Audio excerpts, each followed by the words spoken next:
Hi everyone, good evening and welcome again on your platform geography by Tushar Tyagi. तो first of all, जो लोग पहली बार मेरी क्लास देख रहे हैं उनको थोड़ा सा मेरे बारे में बता दूं। मैं अनअकैडमी एक्स एजुकेटर रहा हुआ हूं। उसके अलावा मैंने बहुत सी ऑफलाइन कोचिंग इंस्टीट्यूट्स के अंदर पढ़ाया हुआ है। यूपीएससी मेंस जो है वो मैंने दिया 2016 में। एज मेरी वहाँ पे पूरी हो चुकी है। कंटिन्यू मैं पढ़ाता आ रहा हूँ। नेट क्वालिफाई करा हुआ है मैंने ज्योग्राफी के अंदर और पब्लिक एडमिनिस्ट्रेशन के अंदर।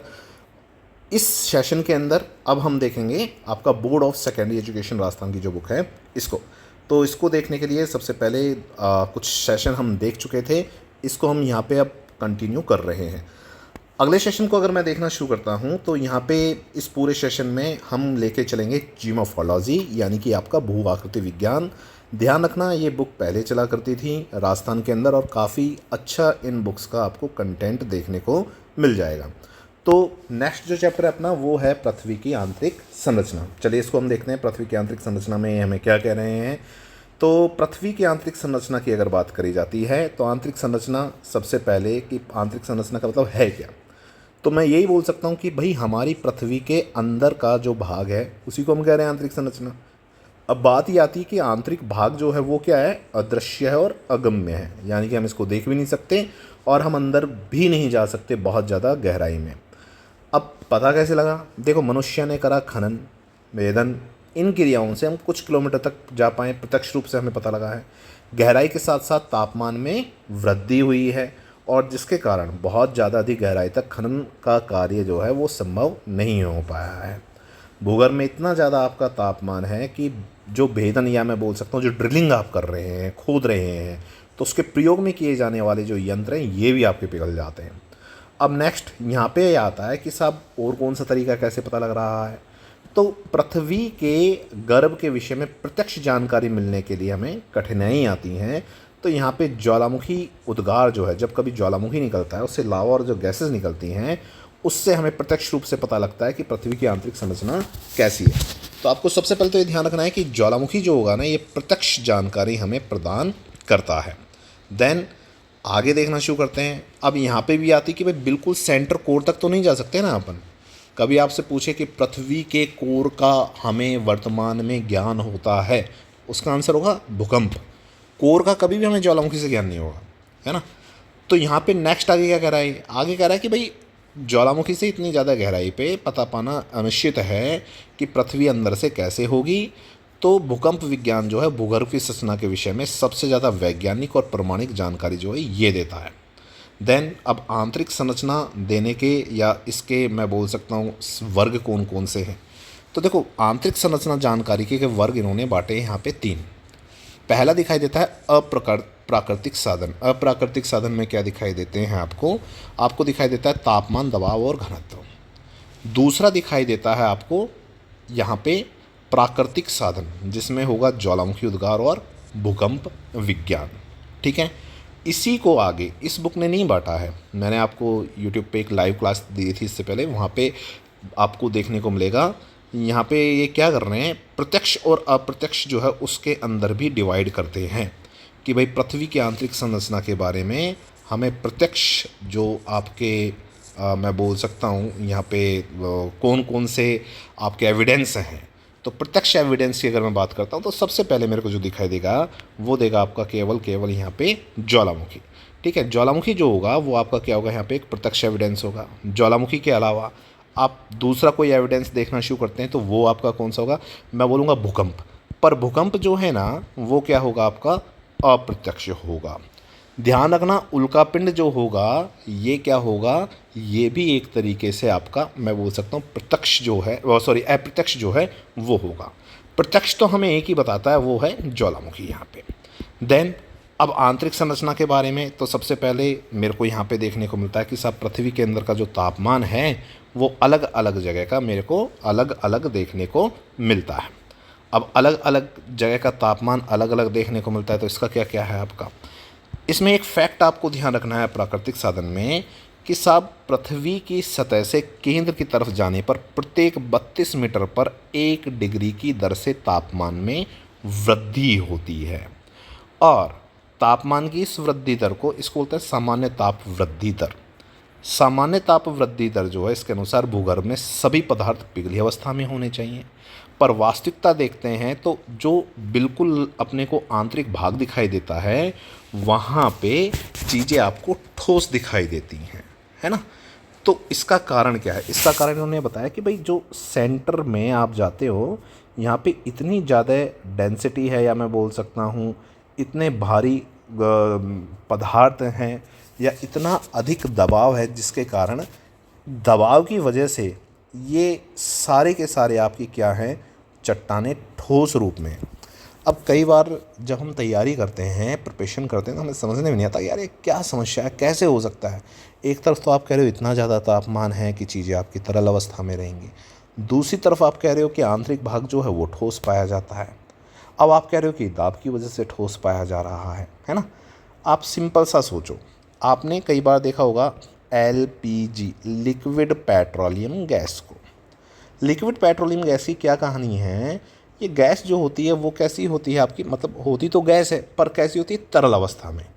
तरल अवस्था में कब होगी? जब ये आपके गैस सिलेंडर के अंदर होगी। अब गैस सिलेंडर के अंदर क्या रहता है, इसको हाई प्रेशर पे आपका स्टोर करा जाता है, उच्च दाब पे इसको इकट्ठा करा जाता है।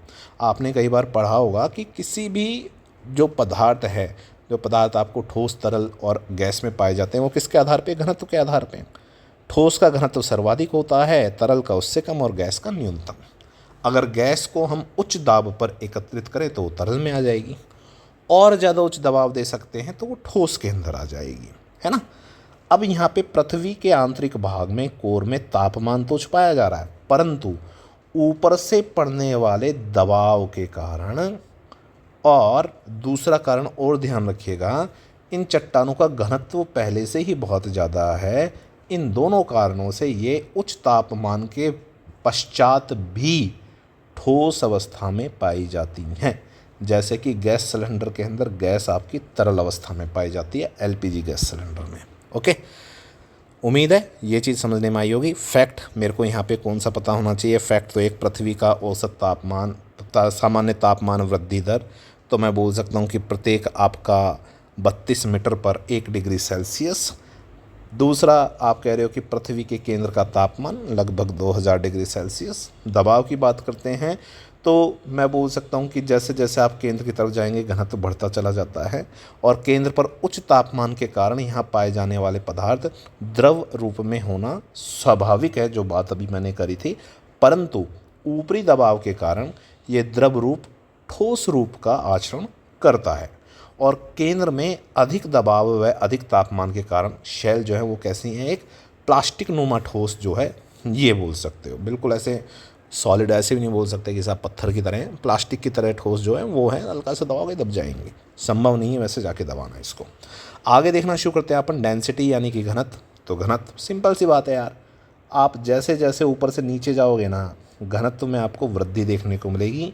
औसत घनत्व ध्यान रखना 5.5 ग्राम प्रति घन सेंटीमीटर। धरातल का घनत्व सबसे कम होता है 2.6 से 3.3, और कोर का सबसे ज़्यादा होता है 11 ग्राम प्रति घन सेंटीमीटर। ये परिकल्पित किया गया है। उल्कापिंड, तो उल्कापिंड सौर परिवार का हिस्सा है। ग्रह की उत्पत्ति जो है उल्कापिंड से, उल्काओं से हुई है। तो ये उल्काएं जो हैं कभी कभी धरातल पे अंतरिक्ष में से आ जाती हैं, और जब ये आ जाती हैं तो उससे भी कुछ धातुएं का पता लगता है कि भाई उल्कापिंड में ये धातु पाए गए। तो हो सकता है पृथ्वी के आंतरिक भाग में भी इस तरीके के तत्व पाए जाते हैं। प्राकृतिक साधन में प्रत्यक्ष स्रोत है आपका ज्वालामुखी उद्गार। तो ये मैं बोल सकता हूँ ये तरल मैग्मा जो है जब धरातल पे आता है तो उससे पता लगता है। देन उसके अलावा सबसे बड़ा एविडेंस आज की डेट में भूकंप विज्ञान, ये सबसे ठोस एविडेंस है। प्राकृतिक है, अप्रत्यक्ष है, प्रत्यक्ष नहीं है, और ये सबसे ठोस एविडेंस माना जाता है। भूकंप में क्या कह रहे हैं आप? अब देखो यहाँ पे कह रहा है कि भैया भूकंप जो है, भूकंपीय तरंगों को सिस्मोग्राफ के द्वारा अंकन करके अध्ययन किया जाता है। तो सबसे पहला मेरा एक क्वेश्चन बनता है, वो ये बनता है कि साहब भूकंप विज्ञान को क्या कहा जाता है? इसको कहा जाता है सिस्मोलॉजी। और भूकंपीय तरंगें किस पे अंकित करते हैं धरातल पे? सबसे पहले मैं बोलूँगा सिस्मोग्राफ पर। अब भूकंप जो है ये भूपटल का आकस्मिक कंपन है। अब देखो अपने भूपटल पे जो परिवर्तन आते हैं वो दो तरीके के मूवमेंट होते हैं, एक तो बोलते हैं सडन और एक बोलते हैं आपके स्लो। सडन को बोलेंगे अपन आकस्मिक संचलन, और स्लो बोलते हैं शनै शनै धीरे धीरे होने वाले। जैसे आप बोल सकते हो किसी पर्वत का पर्दन, है ना, या नदी घाटी का विकास, ये क्या होंगे, स्लो मूवमेंट होंगे। भूकंप क्या है, सडन मूवमेंट है। ज्वालामुखी क्या है, सडन मूवमेंट है, यानी कि आकस्मिक बल है। क्या कह रहा है कि भूकंप के कारण, या मैं बोल सकता हूँ कंपन के कारण, जब भूपटल पर आकस्मिक कंपन होता है उसको बोलते हैं अपन भूकंप, जो भूगर्भ से उत्पन्न होता है। उत्पत्ति इसकी भूगर्भ से होगी। अब देखो, जहाँ से उत्पत्ति होगी ना, इसको बोलते हैं भूकंप मूल। क्या होगा, ये होगा मूल। और जिस स्थान पर सर्वप्रथम कंपन उत्पन्न होता है, जिस स्थान पर, स्थान कौन सा, धरातल का, यहाँ पे, इसको बोलेंगे अपन क्या, भूकंप केंद्र आपका, है ना। भूकंप मूल, भूकंप भूगर्भ में स्थित वह स्थान जहाँ से कंपन सर्वप्रथम उत्पन्न होता है, जमीन के अंदर, धरातल के अंदर पाया जाएगा भूकंप मूल। और भूकंप केंद्र, केंद्र पाया जाएगा हमेशा किस पे, आपका धरातल पर। कहाँ पे होगा, ये होगा सदैव मूल के समकोण पर या 90 डिग्री पर। ये आपको ध्यान रखना है। ध्यान रखना, केंद्र मूल को, मतलब ये मूल जो हो गया ना, इसके लिए वर्ड यूज़ करा जाता है आपका फोकस, और आपका केंद्र के लिए वर्ड यूज़ करा जाता है एपिसेंटर इंग्लिश के अंदर। देन आगे देखते हैं। आगे कह रहा है कि भाई आपका यहाँ पे भूकंपीय तरंगें जो होती हैं 3 तरीके की होती हैं। 3 तरीके की कौन कौन सी होती हैं, एक तो होती है P, एक होती है S और एक होती है L। P तरंगें होंगी प्राथमिक, प्राइमरी, S होंगी सेकेंडरी, और L होंगी आपकी, मैं बोल सकता हूँ, इसको बोल सकते हैं धरातलीय तरंग बोलते हैं, वैसे लव वेव्स कहा जाता है। तो ये कह रहा है कि साहब भूकंप के अंदर 3 तरीके की तरंगें आती हैं। प्राथमिक P तरंगें जो कि सबसे ज़्यादा तेज़ी से चलती हैं। अब ध्यान रखना, ये P तरंगें जो हैं सबसे ज़्यादा तेज़ी से चल रही हैं, है ना। और कहाँ कहाँ चल रही हैं, कह रहा है कि साहब ठोस, तरल, गैस, यानी कि तीनों में चलती हैं। तो मैं बोल सकता हूँ कि साहब पृथ्वी के आंतरिक भाग का, जैसे मान लो ये पृथ्वी का आंतरिक भाग है, यहाँ से कह रहा है कि साहब भूकंप की तरंगें चल रही हैं, P चल रही है। P तीनों में चल सकती है, ठोस, तरल, गैस में। क्वेश्चन क्या पूछे कि पृथ्वी के आंतरिक भाग का हमें किससे पता लगता है, मैं बोलूँगा साहब P तरंगों से। ठीक, तीनों में चल सकती हैं। गति सबसे ज़्यादा क्या होगी, मैं बोल सकता हूँ तीव्र, पर ध्यान रखना इनकी आवृत्ति सबसे कम होती है। ये गति और आवृत्ति जो है ना, इन दोनों में अंतर है। गति होती है, मान लो पॉइंट A से पॉइंट B तक कोई चीज़ जा रही है तो कितने समय में पहुंच रही है, इसको मैं बोलूँगा गति। और आवृत्ति, आवृत्ति क्या होगा, पॉइंट A से पॉइंट B तक पहुंचने में इसने कंपन कितनी बार करा है। जैसे ये इसकी आवृत्ति है ना। जैसे मान लो अपन इसको इस तरीके से समझना शुरू करते हैं, इसको एक बार इरेज कर लेते हैं, फिर देखते हैं कि क्या है ये कहानी आपका गति और आवृत्ति वाली है। आइए यहाँ पे, चलिए, माना मैंने ये पॉइंट A है और ये पॉइंट B है, ठीक। यहाँ से एक तरंग चली और वो चल रही है कैसे, आपका इस तरीके से, ये इस तरीके से, ये।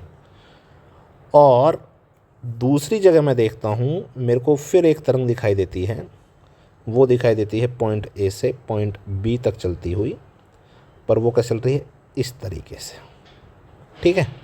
अब इन दोनों में अपने को क्या दिखाई दे रहा है, ये जो दिखाई दे रही है ना, ये आवृत्ति हैं।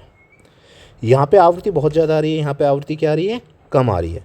अब जहाँ पे आवृत्ति ज़्यादा आ रही है, यानी फ्रिक्वेंसी बहुत ज़्यादा आ रही है, तो सिंपल सी बात है यार, ये ऊपर जाएगी, नीचे जाएगी, ऊपर जाएगी, नीचे जाएगी, तो ये A से B तक पहुँचने में ना टाइम बहुत ज़्यादा लगा देगी। सिंपल सा एक इसका कंसेप्ट है, अगर आपकी आवृत्ति यानी कि फ्रिक्वेंसी जितनी ज़्यादा होगी, स्पीड यानी कि गति उतनी ज़्यादा ही कम होगी। हमेशा उल्टे होते हैं। और आवृत्ति जितनी कम होगी, यानी कि फ्रिक्वेंसी जितनी कम होगी, गति जो होगी वो उतनी ही आपकी तेज होगी यहाँ पे। ओके, तो कह रहा है कि साहब P तरंगें इनकी सबसे तीव्र गति होती है, तो मैं बोलूँगा आवृत्ति इनकी सबसे कम होती है ना। गति सबसे तेज है P की, पर आवृत्ति सबसे कम है, और ये पृथ्वी के केंद्र तक का बता सकती हैं हमें। फिर देखते हैं हम एस तरंग, केवल ठोस में चलती हैं आपका। तो ठोस में चलती हैं तो पृथ्वी के बीच में आप अंदर जाओगे तो कहीं ना कहीं आपको दिखाई देगा अर्ध तरल क्षेत्र जो है वो दिखाई देगा। अब ये जो अर्ध तरल क्षेत्र आपको देखने को मिलेगा, मान लीजिए ये अंदर की तरफ, तो यहाँ पे तो आप भाई साहब एस तरंगे पहुँच ही नहीं सकती आपके, है ना। अब जब ये एस तरंगे पहुँचेंगी ही नहीं यहाँ पे, तो हम बता कैसे सकते हैं? हम बता ही नहीं सकते कि भाई आपका आंतरिक भाग कैसे है, क्योंकि ये तो ठोस में चलती हैं। तो आपको ध्यान रखना है कि एस तरंगे केवल ठोस में चलती हैं, तरल पदार्थों से नहीं गुजर सकती, तो पृथ्वी के केंद्र में नहीं आएंगी। केंद्र का पता किससे बताओगे? केवल पी तरंगों से आप। एल, अब एल तो भाई साहब ये क्या होता है, देखो एल तरंगे धरातल पे चलती हैं, अधिकेंद्र पर सबसे बाद में पहुंचती हैं। अब यहाँ पे एक क्वेश्चन बनता है, अधिकेंद्र, ये शब्द छोटे छोटे हैं ना, यहाँ से आपको बहुत से क्वेश्चंस जो हैं ग्रेड फर्स्ट और ग्रेड सेकंड जैसे एग्ज़ाम में राजस्थान में देखने को मिल जाएंगे। इसके अलावा नेट जैसा जो पेपर होता है यहाँ पे भी ऐसे क्वेश्चन आ जाते हैं। तो क्या कह रहा है साहब? कह रहा है कि एल तरंग धरातल पे ही चलती हैं, अधिकेंद्र पर सबसे बाद में पहुँचती हैं, वह सर्वाधिक विनाशकारी होती हैं। इसे भी समझते हैं कि साहब ये एल तरंग की क्या कहानी है। देखो फॉर एग्ज़ाम्पल मैंने समझना शुरू करा कि साहब ये है मेरी पृथ्वी, ठीक। अब इस पृथ्वी से, ये मतलब शेप पे मत जाना, बोले साहब क्या अंडा सा बना दिया, समझ जाओ बात को आप।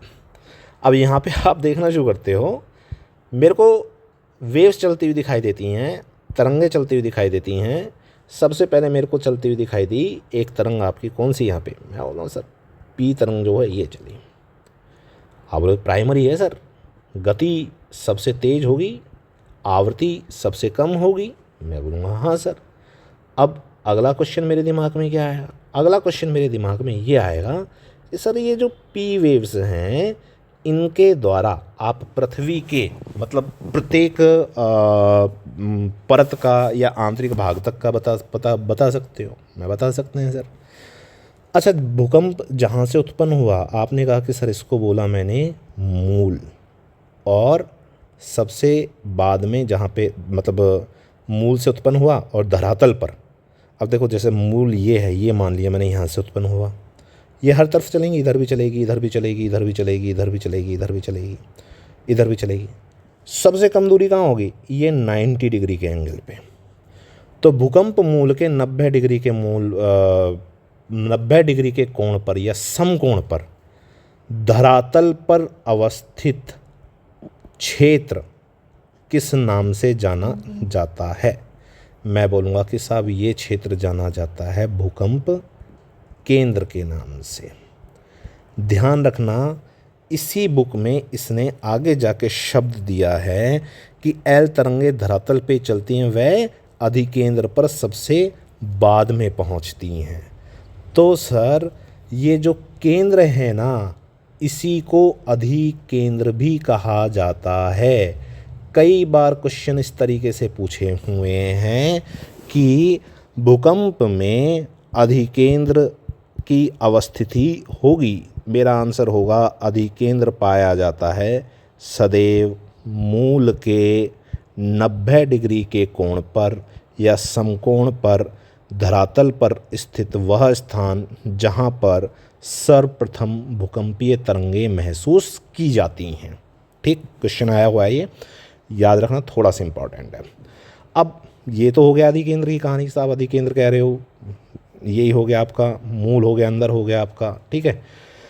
केंद्र को अधिकेंद्र कहते हैं आपका। पी तरंगें आई सबसे पहले, पी के बाद में फिर देखो दूसरा कंपन उत्पन्न हुआ, तो दूसरे कंपन में कौन सी आएंगी? अब यहाँ से चलनी शुरू होंगी एस तरंगें। एस की गति जो होगी वो पी की तुलना में कम परंतु आवृत्ति अधिक है ना। एस की गति पी की तुलना में कम परंतु आवृत्ति थोड़ी सी ज़्यादा है। देन अब पी और एस दोनों आ गई हैं, तो इसके बाद में कौन सी आ रही है? लास्ट में आप लोग सर एल आएगी। अब देखो ये यहाँ पे हमें क्या कह रहे हैं? ये कह रहे हैं कि सब एल तरंगे जो हैं वो केवल धरातल पे चलती हैं। अब आपसे कोई पूछे कि निम्नलिखित में से किन तरंगों के द्वारा पृथ्वी की आंतरिक संरचना का ज्ञान नहीं करा जा सकता, या मैं बोल सकता हूँ आंतरिक संरचना के बारे में वर्णन नहीं किया जा सकता, मैं बोलूँगा सर एल। क्यों? क्योंकि एल तरंगे जो हैं वो पृथ्वी के अंदर चलती ही नहीं हैं, धरातल पे चलती हैं। इनको इसलिए सरफेस वेव्स, धरातलीय तरंगें या लव वेव्स के नाम से जाना जाता है। अब सर दूसरी बात क्या होगी, ये एल वेव्स जो होंगी ना, इनका व्यवहार पी और एस दोनों की तरह होता है, सबसे ज़्यादा विनाशकारी होती हैं धरातल पे। अभी फ़िलहाल इतने को इतना जानना है, आपने इससे थोड़ा सा भाग, मतलब एनसीईआरटी तक ही रहते हैं आपने ना, इससे ज़्यादा मैं ज्ञान बखेरूँगा तो अपने से संभलेगा नहीं है, वो चीज़ें बिखर जाएंगी। ठीक है, एनसीईआरटी वाली चीज़ से जो है ना अपन भटक जाएंगे। चलिए अब आगे देखते हैं, तो आगे क्या कह रहा है। कह रहा है कि साहब एल तरंगे जो हैं वो अधिकेंद्र पर सबसे बाद में पहुंचती हैं, यानी कि अधिकेंद्र पर सर्वप्रथम कौन सी आएंगी, पी आएगी, फिर कौन सी आएगी, एस आएगी, और सबसे बाद में कौन सी आएगी, एल आएगी। देन ध्यान रखना, भूकंप छाया क्षेत्र या आपका भूकंप शैडो एरिया ये होता है कहाँ से आपका, देखो सबसे ज़्यादा इंपॉर्टेंट बात क्या याद रखनी है यहाँ पे, इंपॉर्टेंट बात याद रखनी है, अधिकेंद्र से, मूल से नहीं कह रहा है, किससे कह रहा है, अधिकेंद्र से। 105 से 140 डिग्री के बीच का वह क्षेत्र जहाँ कोई भी भूकंपीय तरंगें अभिलेखित नहीं की जाती हैं उसको बोलते हैं अर्थक्वेक शैडो जोन। अब देखो यहाँ पे दिखाई दे रहा है आपको अधिकेंद्र, ये अधिकेंद्र हमेशा ऊपर होगा, अधिकेंद्र को ही केंद्र कहा जाता है। इसके 90 डिग्री के कोण पे ज़मीन में हमेशा क्या होगा, भूकंप मूल होगा। ध्यान रखना ये आपको देखने को मिलेंगी कौन सी, पी तरंगें। पी तरंगें जो हैं ये कहाँ पे दिखाई दे रही हैं, ऊपरी भाग के अंदर, ठीक है, और एस तरंगें दिखाई दे रही हैं ऊपरी भाग के अंदर, ठीक। देन सर अब देखो यहाँ पे आपको क्या दिखाई दे रहा है, ये दिखाई दे रहा है एस तरंग छाया क्षेत्र, यानी कि इस क्षेत्र में केवल पी तरंगें ही आती हैं, एस आती नहीं है। क्यों, क्योंकि यहाँ पे जैसे आपका ये अर्धतरल क्षेत्र है ना, यहाँ पे आपकी पी मतलब मैं बोल सकता हूँ एस तरंगें पहुँच ही नहीं पाएंगी, ठीक। एस तरंग छाया क्षेत्र मतलब एस तरंगों का अभाव, पी पहुँचेंगी। जैसे यहाँ से चलेंगी पी और एस दोनों, तो यहाँ पे मैंने क्या कहा, पी ठोस तरल गैस दोनों में चल सकती है, परंतु एस किस में चलेगी, केवल ठोस में। ऊपरी भाग क्या आपका, ये है अर्ध तरल, और जैसे ही अर्ध तरल है ना, तो यहाँ पे आते ही आपकी एस तरंगें क्या हो जाएंगी, भाग जाएंगी। ये अधिकेंद्र से 105 से 140 के बीच में है अर्थक्वेक शैडो जोन। किसी भी तरीके का भूकंप आपको यहाँ पे आता हुआ नहीं दिखाई देता है। चलिए सर नेक्स्ट आगे भूकंपीय तरंगों के भ्रमणपत्र गति के आधार पर पृथ्वी के आंतरिक भाग के विषय में जानकारी प्राप्त होती है। ये लहरें समान घनत्व वाले भाग में सीधी चलती हैं, परंतु भूकंप केंद्र पर इन लहरों के अंकन से ज्ञात होता है कि ये तरंगें एक सीधी दिशा में चल के वक्राकार मार्ग में अवलंबन करती हैं, ठीक। अब इससे प्रमाणित होता है कि भीतर जो है घनत्व अलग अलग है आपका। अब यहाँ पे क्या कह रहा है, यहाँ पे कह रहा है कि देखो ये कह रहा है कि साहब ऐसा है कि पृथ्वी के आंतरिक भाग में घनत्व जो है बढ़ता चला जाता है, अपने को पता है, जैसे जैसे अंदर जाएंगे वैसे वैसे घनत्व में क्या होगी, वृद्धि होगी। तो कोर में ये तरंगे पी वो और एस वक्राकार होकर सतह की ओर अवतल हो जाती हैं, ठीक है। सुनो अब ये उत्तल उठा हुआ तल और अवतल बैठा हुआ तल। ध्यान रखना पी और एस तरंगें कैसी होती हैं, ये होती हैं आपकी अवतल, और एल तरंग कैसी होती है, वो होती है उत्तल। ये क्वेश्चन भी पूछा हुआ है, ठीक। नेक्स्ट आगे देखते हैं। एस तरंगें क्योंकि तरल में नहीं चल सकती, तो केंद्र में क्या पाया जाएगा, इनका अभाव। पृथ्वी के कोर का पता केवल पी तरंगें बताएंगी, एस नहीं बता सकती हैं। 2900 किलोमीटर जो कोर है ना यहाँ पे, ये एस तरंगें चल ही नहीं सकती हैं, ठीक है। देन उसके बाद में आप आगे देखना शुरू करते हैं। आगे आपको इस इमेज को देखिए, जो ऊपर वाला भाग इसको कहा जाता है स्नॉस्फियर, क्रस्ट है, फिर क्या स्नॉस्फियर है, फिर आपका क्या है मेंटल है, फिर क्या है आपका अपर कोर लोअर कोर। ये पूरा लेसन मेरा दिया हुआ है यूट्यूब पे लाइव क्लास के अंदर। देन उसके बाद में देखते हैं क्रस्ट। क्रस्ट किसके कहते हैं, अब देखो पृथ्वी की आंतरिक संरचना किसके आधार पे, भूकंपीय तरंगों के आधार पे, क्रस्ट, मेंटल और कोर। क्रस्ट सबसे ऊपरी भाग 30 किलोमीटर तक है, हल्की चट्टानों से बना, घनत्व सबसे कम। अनुपटल ध्यान रखना, मेंटल ध्यान रखना, सबस्ट्रेटम, ये दोनों ही शब्द याद रखने हैं आपको। तो भूप्रपटी के नीचे 2900 किलोमीटर की गहराई तक अनुपटल का विस्तार है। अनुपटल का ऊपरी भाग दुर्बलता मंडल, स्नॉस्फियर। एस्नॉस्फियर का ध्यान रखना, अगर आपसे पूछ ले कि निम्नलिखित में से, ये क्वेश्चन आया है सर, ये क्वेश्चन आई थिंक अभी सेकंड ग्रेड में आया, किसी एग्जाम में आया है कि दुर्बलता मंडल पाया जाता है। दुर्बलता मंडल कहाँ पाया जाता है, एटमॉस्फेयर कहाँ पाया जाता है, क्रस्ट पर, मेंटल पर या कोर में। आंसर क्या होगा, मेंटल में। किसका है ये आपका दुर्बलता मतलब स्नोस्फीयर दुर्बलता मंडल? मैं बोल सकता हूँ अनुपटल का ऊपरी भाग है। इसलिए ज़रूरी होती है एनसीईआरटी या board of secondary education Rajasthan की बुक। छोटे छोटे क्वेश्चंस यहाँ से निकलते हैं, बहुत अच्छे, मतलब टू द पॉइंट क्वेश्चन निकलते हैं।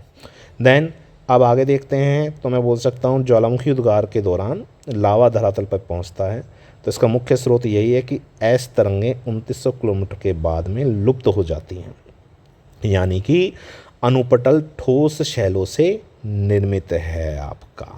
ठीक है, नेक्स्ट आगे देखने शुरू करते हैं अपन। अब देखो ये ज्वालामुखी उद्गार के दौरान जो लावा आता है ना, ये भी आप ध्यान रखना, ये एस्नोस्फीयर से आएगा, दुर्बलता मंडल से आएगा। अभ्यंतर, इसको कोड या कोर भी कहा जाता है। इसकी भी कहानी देख लेते हैं अभ्यंतर की क्या है। 2900 किलोमीटर से नीचे 6371 किलोमीटर तक। ऐस तरंगें यहाँ नहीं पहुँचती, बहुत देर से मैं कह रहा हूँ, अभ्यंतर में या कोर में ऐस तरंगें नहीं पहुँचेंगी। इसके दो भाग किए जाते हैं, अपर कोर और लोअर कोर। ठीक है, तरल अवस्था और तरल बोल सकते हो इसको, क्रिस्टल अवस्था के अंदर है वैसे। 2900 से 5150 अपर कोर, फिर क्या आएगा लोअर कोर आपका। देन ये इमेज ध्यान से पता होना चाहिए आपको, और ध्यान रखना एक यहीं पे आपको कोनार्ड, मोह, रैपिडी, ये असत्यता देखने को मिलती है, ये आपको सारी पता होनी चाहिए। अब आगे चलते हैं स्वेस का वर्गीकरण। स्वेस रासायनिक आधार पे, देखो ये क्या कह रहा है, भूपटल का स्वेस का जो वर्गीकरण है वो रासायनिक आधार पे है। ये नहीं कह रहा है, ये कह रहा है, बिल्कुल कह रहा है, रासायनिक संगठन के आधार पे 3 परतें बताई हैं। सियाल, सीमा और निफे। सियाल सिलिका और एल्यूमिनियम 50 से 300 किलोमीटर तक, घनत्व सबसे कम 2.9। सीमा सिलिका और मैग्नीशियम, ठीक है, ध्यान रखना 2.9 से 4.7, 1000 से 2000। और निफे निकल और फेरस, सबसे ज़्यादा घनत्व आपका देखने को मिलेगा। घनत्व सबसे ज़्यादा इसका निकल और फेरस की वजह से होता है।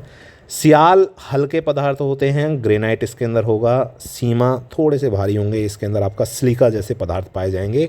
बेसाल्टिक चट्टानें होंगी, ध्यान रखिएगा। सियाल का विस्तार महाद्वीपों पर सर्वाधिक, वह महासागरों में न्यूनतम होता है। ये भी फैक्ट आप यहाँ पे ध्यान रखिएगा।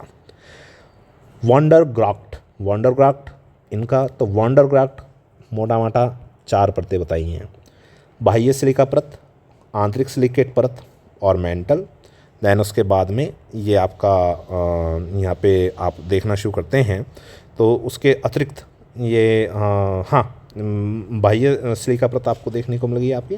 दैन उसके बाद में आंतरिक सिलिकेट परत मेंटल जो है ये देखने को मिलेगी। दैन उसके बाद में मैं बोल सकता हूँ धात्विक केंद्र जो है ये आपको यहाँ पे बताते हुए दिखाई देते हैं। ये हो गई आपकी वांडरग्राफ्ट के अनुसार। ठीक है, आंतरिक संरचना की जानकारी के लिए मुख्य स्रोत तापमान, घनत्व, दबाव, उल्कापिंड, ज्वालामुखी क्रियाएं, भूकंप विज्ञान।